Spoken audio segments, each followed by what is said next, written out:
10절까지의 말씀입니다. 신약성경 187쪽입니다. 사도행전 1장 12절에서 26절까지의 말씀인데 함께 읽기로는 12절에서 14절까지만 읽도록 하겠습니다. 사도행전 1장 12절에서 14절까지의 말씀입니다. 그럼 제가 먼저 읽겠습니다. 제자들이 감라원이라 하는 산으로부터 예루살렘에 들어오니 이 산은 예루살렘에서 가까워 안식일에 가기 알맞은 길이라.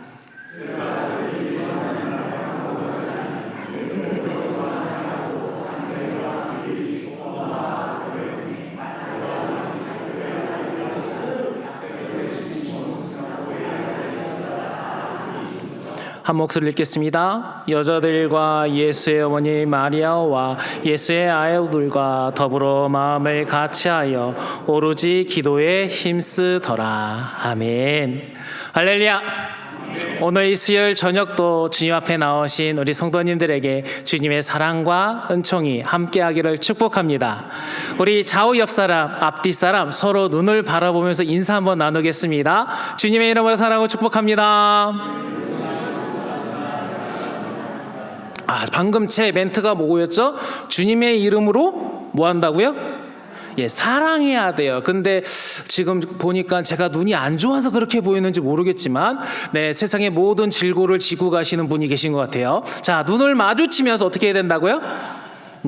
웃음이 있어야 돼요. 자, 다시 눈을 마주치고 웃으면서 인사 나누겠습니다. 주님의 이름으로 사랑하고 축복합니다.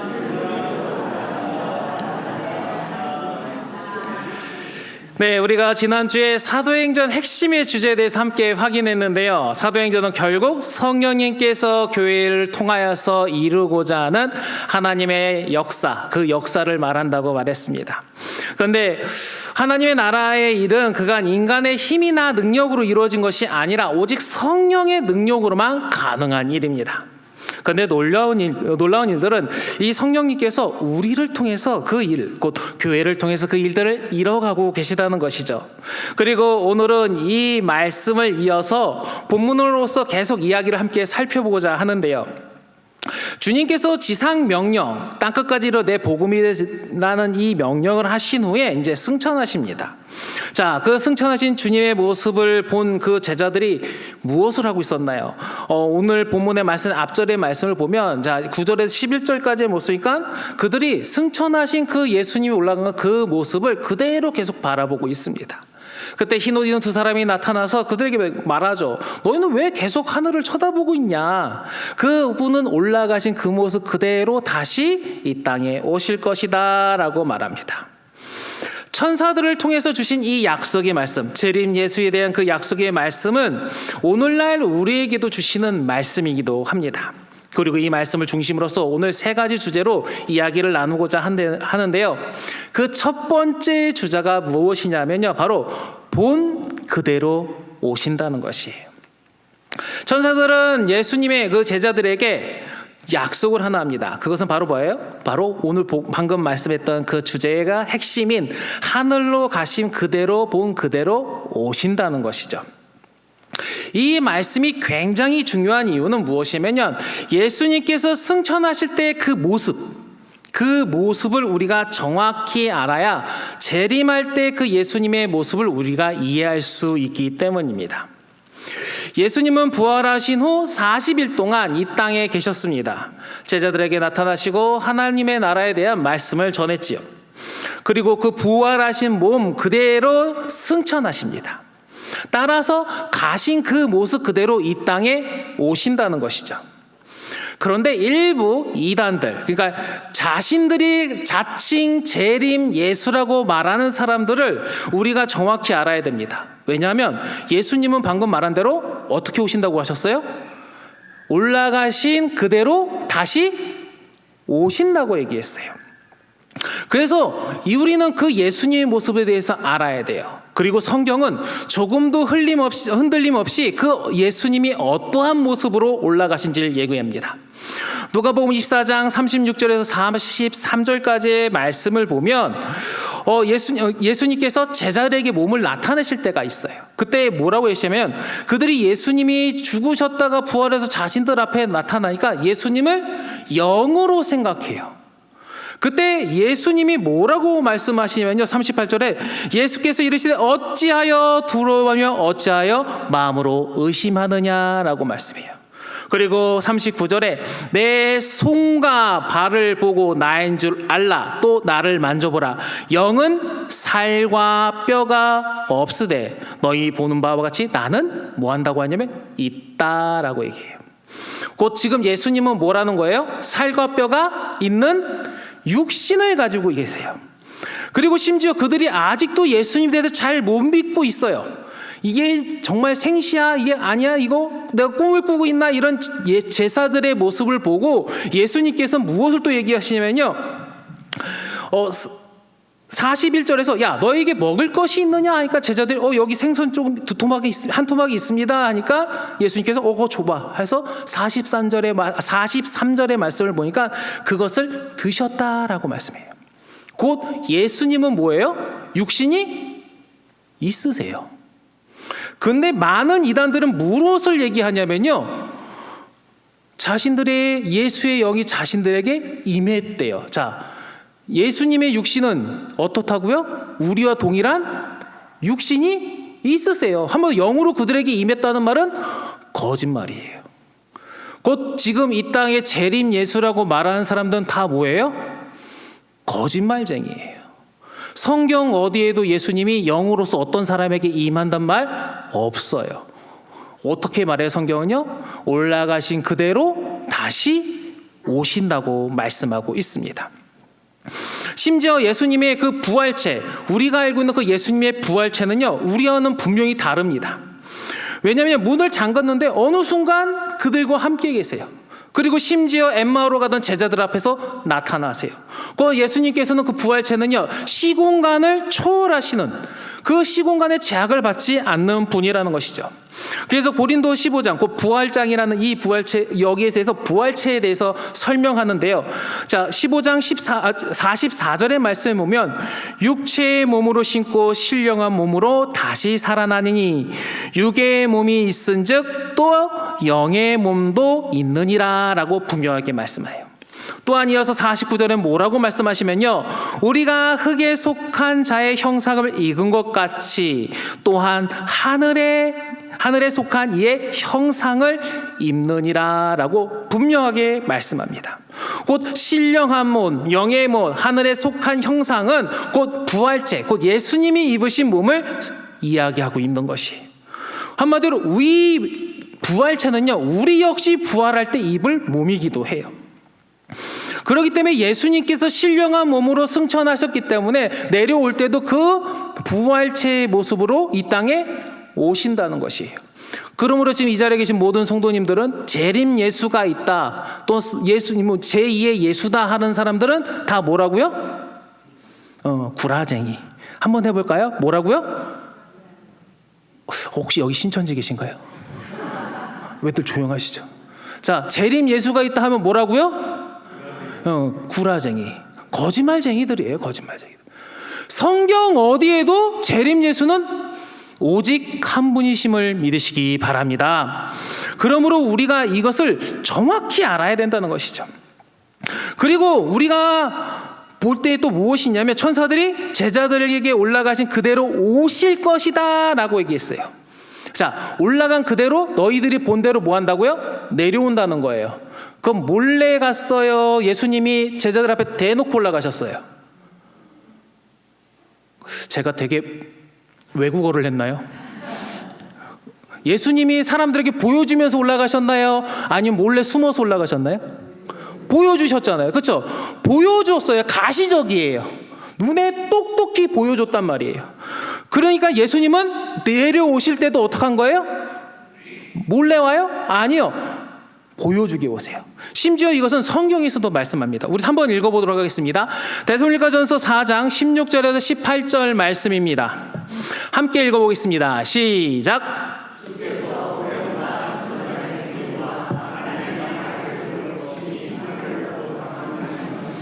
그리스도 안에서 죽은 자들이 먼저 일어나고 그 후에 우리의 살아남은 자들도 그들과 함께 구름 속으로 공중에서 주의 영접하게 하시리니 그리하여 우리가 항상 주와 함께 있으리라. 그러므로 이러한 말로 서로 위로하자. 지금 이러한 말이 무엇이에요? 지금 예수님께서 재림하실 때의 상황을 했는데 16절 다시 한번 띄워주시겠어요? 16절 보니까 주께서 뭐라? 호령이에요. 호령이 속삭이는 건가요? 아니에요. 크게 명령하시는 거예요.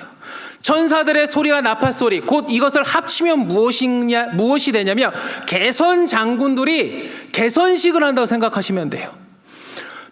요란 법석을 떨면서 어떻게 보면 내려오시는 거예요. 모든 이들이 보게, 하늘에 있는 모든 이들이 우리에게 보도록 말씀하세요. 그 내용이 어디에 나오냐? 요한계시록 1장 7절 말씀에 나옵니다. 요한계시록 1장 7절 말씀 읽겠습니다. 시작. 볼지어다 그가 구름을 타고 오시리라. 각 사람의 눈이 그를 보겠고 그를 찔른 자들도 볼 것이요 땅에 있는 모든 족식이 그로 말미암아 애곡하리니 그러하리라. 아멘. 지금 뭐라고 말씀하세요? 예수님의 재림이 어떻게 돼요? 조용히 아무도 모르게 몰래 오시나요? 지금 보니까요, 지금 예수님을 믿는 사람들뿐 아니라 예수님을 믿지 아니하는 사람들의 눈에까지도 예수님의 재림이 보여요. 한마디로 전 세계 모든 사람들이 예수님의 재림을 보게 된다고 말씀하고 계세요. 곧 예수님의 재림은 공개적으로 오시는 거예요. 그래서 우리가 모르는 곳에서 재림 예수가 있다 하는 것은 다 뭐다? 다시 한번 재방송합시다. 뭐다고요? 네, 정확합니다. 아, 역시 예, 우리 문단교회는 똑똑하십니다. 뭐라고요? 구라쟁이, 거짓말쟁이들, 사기꾼들이에요. 이 세상의 모든 사람이 알게 온다고요. 그게 우리 주님의 재림의 모습이에요.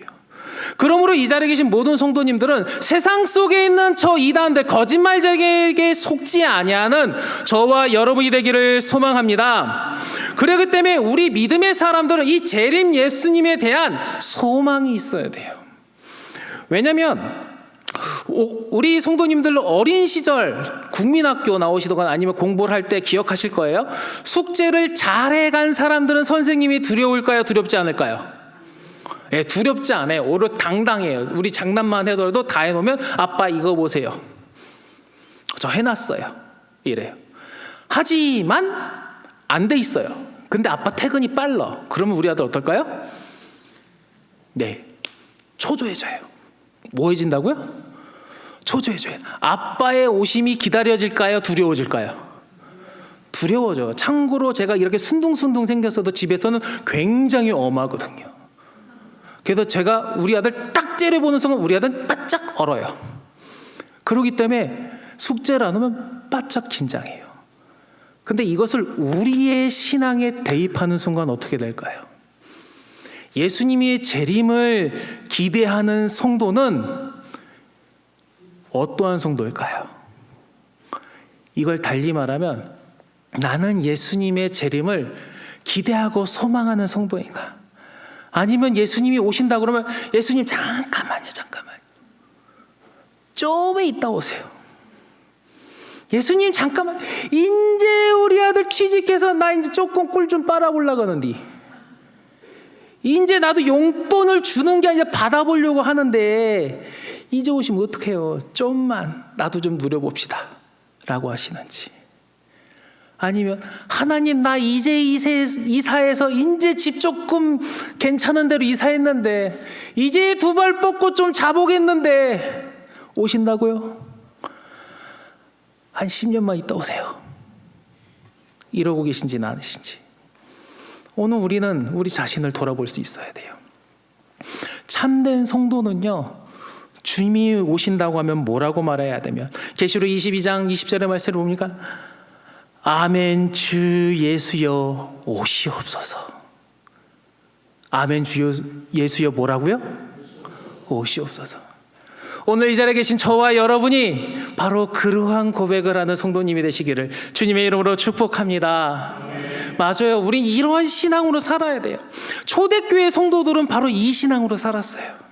아멘 주 예수여 어서 오시옵소서. 왜냐하면 그들은 너무 이 땅에 살아가는 것이 고난이었고 고통이었거든요. 그래서 성도들이 서로 이 말씀을 들을 때 너무너무 기뻤어요. 왜? 주님이 빨리 오셔서 우리를 구원해 주시겠지.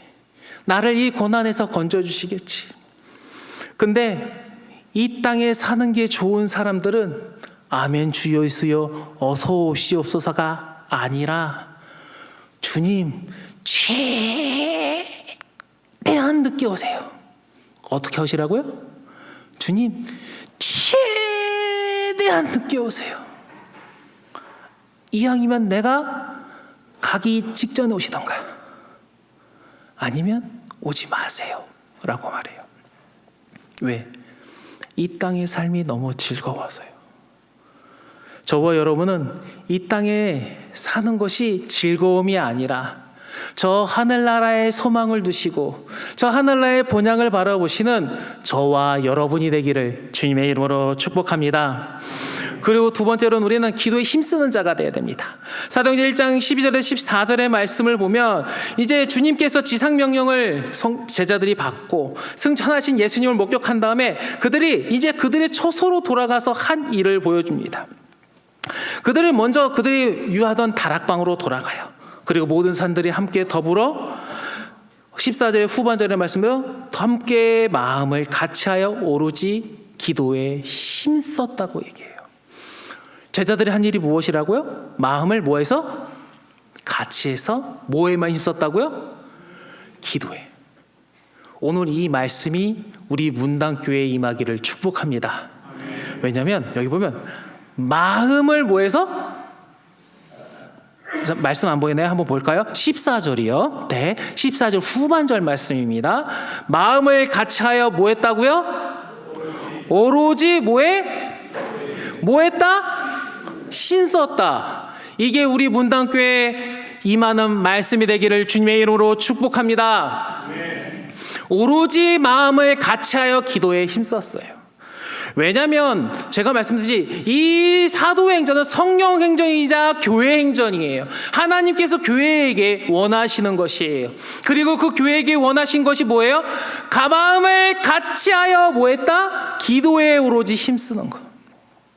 왜 기도에 힘쓰는 것이 중요하냐면요, 바로 우리가 우리 능력으로 이 땅을 살아갈 수 없기 때문이에요. 성도가 성도답게 살아가게 하는 것은 바로 오로지 기도에서 나와요. 왜냐면요, 기도에 오로지 힘썼다는 이 말씀이 우리가 주목해야 되기 때문이에요. 바로 성경은 여러 곳에서 우리에게 기도할 것을 말씀하시고 기도에만 집중할 것을 말합니다. 로마서 12장 12절 말씀을 보니까 소망 중에 즐거우며 환난 중에 참으며 기도에 항상 뭐라고요? 기도에 항상 힘쓰며요. 힘쓰며. 기도에 항상 힘쓰래요. 또한 에베소서 6장 18절에 뭐라고 말하면요, 모든 기도와 간구를 하되 항상 어디 안에서? 성령 안에서 기도하고 이를 위하여 깨어 뭐하라? 구하라예요. 구하라고요. 뭐 하는 것을? 기도하는 것을. 왜 그러냐면요, 우리가 이것에 항상 힘을 써야 하기 때문이에요. 힘을 쓴다는 것은 무엇을 얘기합니까? 이게 냅두니까 그냥 됐다는 거예요? 냅두면 그냥 안 되기 때문에 힘을 쓰라는 것이에요? 놔두면 안 하기 때문이에요. 뭐를요? 기도를. 우리가요, 인생을 살다 보면 아실 거예요. 어떤 문제에 빡 부딪혔어요. 그러면 우리가 제일 먼저 뭐 하죠? 기도라고 하신 분들은 할렐루야, 감사합니다. 네, 있으면 감사한데 대부분 없어요. 왜냐하면 이 앞에 있는 저 역시 목사지만 문제에 빡 부딪히면 뭐예요? 그 문제를 해결하려고 하는데 누가요? 내가 해결하려고 그래요. 문제에 빡 부딪히면 하나님 앞에 나와 무릎 꿇고 기도해야 되는데 문제에 딱 부딪히는 순간 이 사람은요, 인간의 이 육신은요, 죄성이 있어서 내가 하려고 한다고요. 누가요? 내가. 하나님이 아니라 내가 하려고 해요. 근데 이 기도가 무엇이냐면요, 주님, 나는 할 수 없어요. 주님을 의지합니다. 라는 고백의 표현이 바로 기도기예요. 그러므로 이걸 바르게 얘기하자면 무엇이냐면, 기도하지 않는 사람은요, 나는 주님 없이 살 수 있어요. 라는 고백이 돼요. 곧 기도하지 않는 것이 나 혼자 나의 능력으로 이 세상을 살아갈 수 있던 교만의 고백이라는 것이에요. 그리고 이러한 모습이 왜 우리가 이렇게, 이 육신을 입은 우리가 왜 이렇게 됐냐면요, 첫 번째 인간인 아담과 하와의 첫 번째 죄가 뭐예요? 이것을 먹으면 누구처럼 될 수 있다? 하나님처럼 될 수 있다. 곧 이 말은 뭐예요? 하나님을 의지하냐고 이 세상을 살아갈 수 있다는 그 거짓말에 속았어요. 그리고 그 죄성이 지금 우리까지 왔어요. 그러다 보니까 우리는 나도 모르게 언제나 하나님을 의지하려는 것이 아니라 내 자신을 의지하여 세상을 살아가려고 해요. 그래서 이제 주의 종들이 가장 많이 성도님들에게 물어보는 질문이 하나 있습니다. 그게 무엇인지 아시는 분 있을까요? 아마 대부분 없으실 텐데, 바로 무엇이냐면, 혹시 기도 제목 있으신가요? 라는 질문을 많이 들어보셨을 거예요. 그럼 말씀하시는 분도 있지만, 제가 보니까 한 10년도 이후부터 물어보면 대부분 아니 없어요 하시는 분들이 성도의 비중이 점점 늘어가요. 그냥 웃고 끝내기는 하는데 속으로는 뭐예요? 되게 두려워요. 기도 제목이 없다는 건 뭐라고요? 기도할 게 없다는 말이잖아요. 기도할 게 없다는 말은 뭐가 돼요?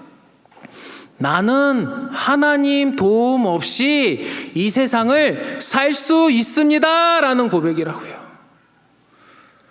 사랑하는 성도 여러분, 성도는요, 예수님 없이, 하나님 없이 단 1초도 살아갈 수 없어요. 우리는 매 순간 주님을 의지해야 되고, 매 순간 주님께 묻고 나가야 돼요. 그게 성도예요. 오늘 이 자리에 계신 모든 성도님들은 이 예수님의 12 제자들이 함께, 이거 예수님과 함께 했던 그 모든 무리들이 함께 기도했던 것처럼 우리도 주님 앞에 기도로 나가는 저와 여러분이 되기를 소망합니다. 기도 외엔 우리에겐 답이 없어요. 성도가 성도다운 삶을 살아가야 하는 것은 기도뿐임을 믿으시기 바랍니다. 이 세상은요, 우리를 매 순간 넘어뜨리려고 하거든요. 사탄이 어떤 존재입니까? 우는 사자와 같이 삼킬 자를 찾는다고 말해요.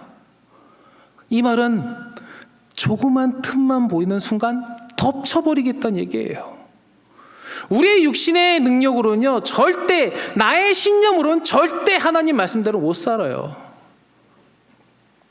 성경의 많은 위인들을 보세요. 아브라함도 실수했어요. 그 위대한 왕 다윗 실수했어요. 심지어 위대한 지도자 모세도 실수했어요. 모든 사람들이 실수했어요. 그러므로 우리도 실수할 수 있어요. 그러나 감사하게도 그런 우리를 위해서 누가 오셨어요? 예수님이 이 땅에 오셨어요. 우리가 예수 이름으로 나오기만 하면요, 하나님은요, 우리의 죄를 기억조차 하지 않으신대요. 다시 돌아보지 아니하신대요. 뭐 하기만 하면요, 예수 이름 앞에 회개하기만 하면. 그러므로 오늘 지었던 죄 내일 또 지을 수 있어요. 그 지은 죄 또 짓고 반복적으로 지을 수 있어요. 그러할지라도 그 죄를 매일매일 주님 앞에 가지고 나와 회개하시는 저와 여러분이 되기를 소망합니다. 그래서 매일매일 기도의 자리로 나가야 돼요. 같은 시간, 같은 장소에서 그 기도할 수 있는 게 복이에요. 그러므로 개인적으로 추천드리기는 정해진 시간, 정해진 장소 기도하기 제일 좋은 때가 어딜까요? 아실 텐데. 아시는데 모르는 척 하시는 건가요? 시옷으로 시작하는데 그리고 비읍으로 시작해요. 여기까지 알려드리면 다 아실 텐데 모르시나요? 새벽 기도예요. 새벽 기도.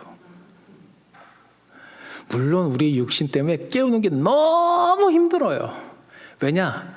목사님 저도 힘들어요. 그렇지만 그 기도로 시작한 하루가, 기도로 마무리한 그 하루가 우리를 주님이 자녀다운 모습으로서 성도의 모습으로서 이끌어 가심을 믿으시기 바랍니다. 그리고 마지막으로는요, 우리는 부활의 증인으로서의 살아가야 됩니다. 본문 21절에 22절의 말씀을 보면 베드로가 기도할 때 그 모였던 그들에게 한 가지를 제안합니다. 그것은 가룟 유다의 자리를 채우자는 것이죠. 근데 우리가 여기서 주목해야 될 부분은 무엇이냐면 그 가룟 유다의 빈자리를 채울 때 그 사람들의 자격이에요. 사도행전 우리 21장 22절 말씀 한번 읽어보도록 하겠습니다. 사도행전 1장 21절에 22절 말씀 읽어보겠습니다. 읽겠습니다. 시작.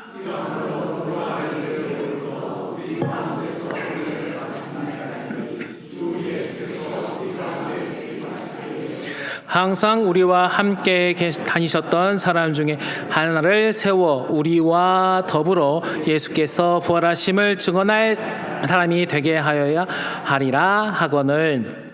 자, 지금 자격 요건은 여러 가지가 있는 것이 아니고 단 하나예요. 그리고 자격 요건은 무엇입니까? 예수께서 부활하심을 뭐하는 사람? 증언하는 사람이에요. 자, 증언. 증인의 증언은 무엇을 해야 되는 거냐면 내가 보고 들은 것을 그대로 말하는 사람이에요. 자, 여기서 난 2000년 전에 있었던 예수님의 사건을 현장에서 보셨습니다. 손 들어보세요. 그렇죠? 없죠. 그럼 우리는 증인이 될 수 없는 걸까요? 아니에요. 우리 안에 증인이 계세요. 누굴까요?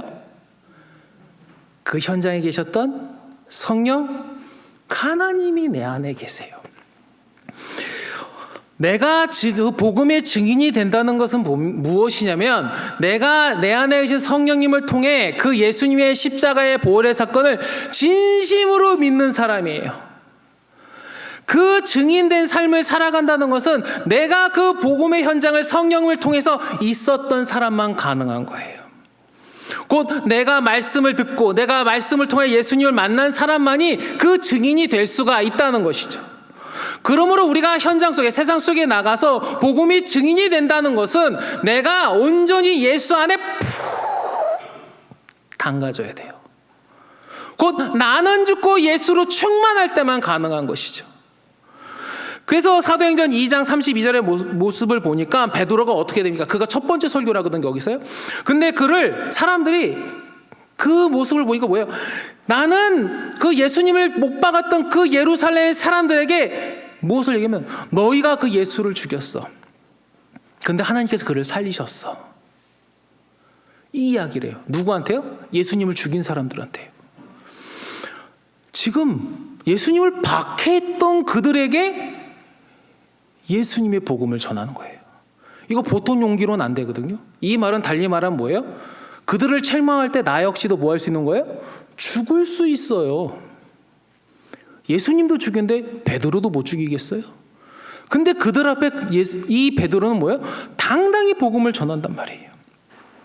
또한 사도행전 5장에 보면 공회가 베드로와 제자들을 핍박합니다. 심지어 너희들 이 복음 조금만 하면 죽일 거야 라고 공회가 얘기해요. 선포해요. 근데 그 공회는요 충분히 그럴 능력이 있어요. 근데 5장 29절에서 32절의 말씀을 보면 베드로가 한 말이 되게 멋있습니다. 우리가 이 일의 증인이요 하나님의 자기에게 순종하는 사람들에게 주신 성령도 그러하다 하면서 뭐예요? 나는 이 복음을 전할 수밖에 없다라고 얘기를 해요. 바로 우리 역시도 맞아요. 우리도 그 일에 뭐가 되어야 된다고요? 증인이 되어야 돼요. 증인이. 여기서 증인이 된다는 것은 무엇을 말하는 것이냐면요, 우리는 흔히 말해서 예수님을 시인한다, 시인하면 천국 간다라고 말합니다. 이것은요 그냥 말하는 것이 아닙니다. 내가 예수를 믿는다 고백함으로 나에게 오는 모든 고난과 핍박과 불합리함을 감당하면서도 나는 뭘 한다는 얘기예요? 나는 예수님을 믿습니다 고백한다는 것이에요. 오늘 이 자리에 계신 모든 성도님들이 그러한 신앙을 가지고 예수님을 고백하기를 주님의 이름으로 축복합니다. 그러할 때 나를 통해서 살아계신 예수님이 나타나는 거예요. 예수님은요 그냥 나타나는 것이 아니에요. 우리 삶 속에서 성경을 보면 오른뺨을 맞으면 왼뺨을 어떻게 하라고요? 어떻게 하라고요? 멱살 잡으라고요? 한 대 맞아서 2대 때리라고요? 세상은 그렇게 얘기해요. 한 대 맞으면 2대 때려야 되고요, 고소해야죠.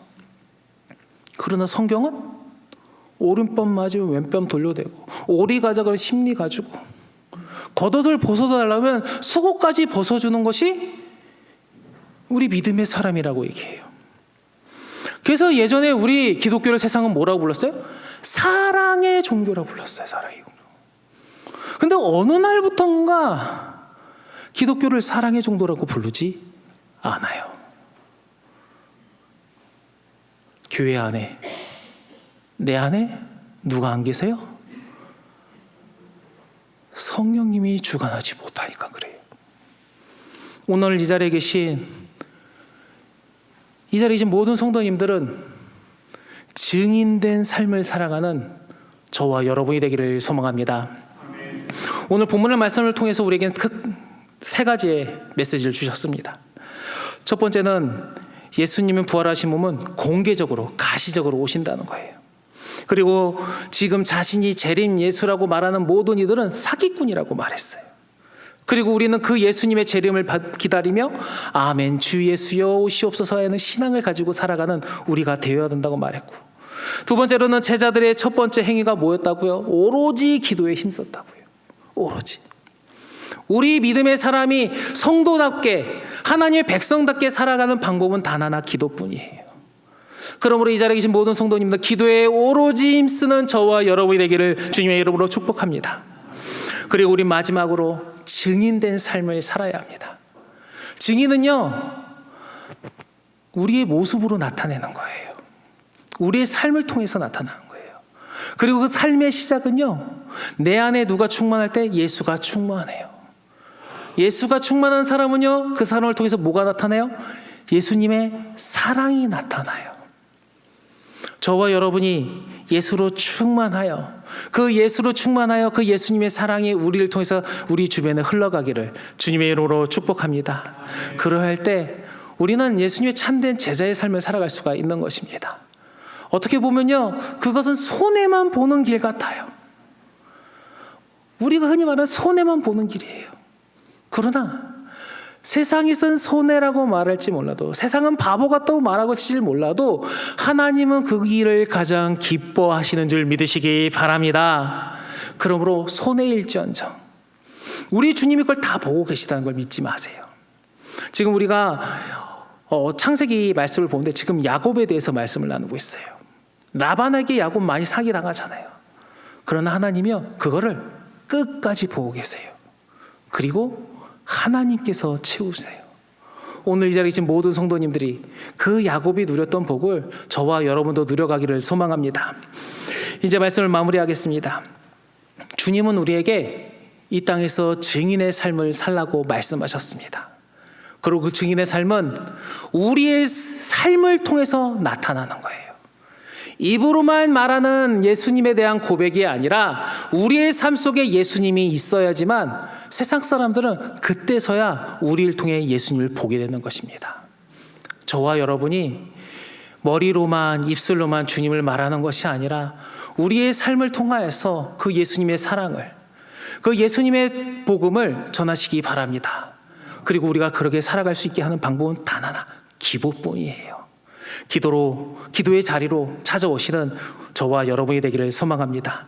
이 시간 은혜 찬양하실 텐데요, 지금까지 우리가 모두 누려왔던 것들, 우리가 이루어 모든 것들이 하나님이 주신 은혜였고, 그 은혜를 통하여서, 하나님이 주신 것들을 통하여서 주님의 복음을 선포하는 저와 여러분이 되기를 소망합니다. 함께 찬양하시겠습니다.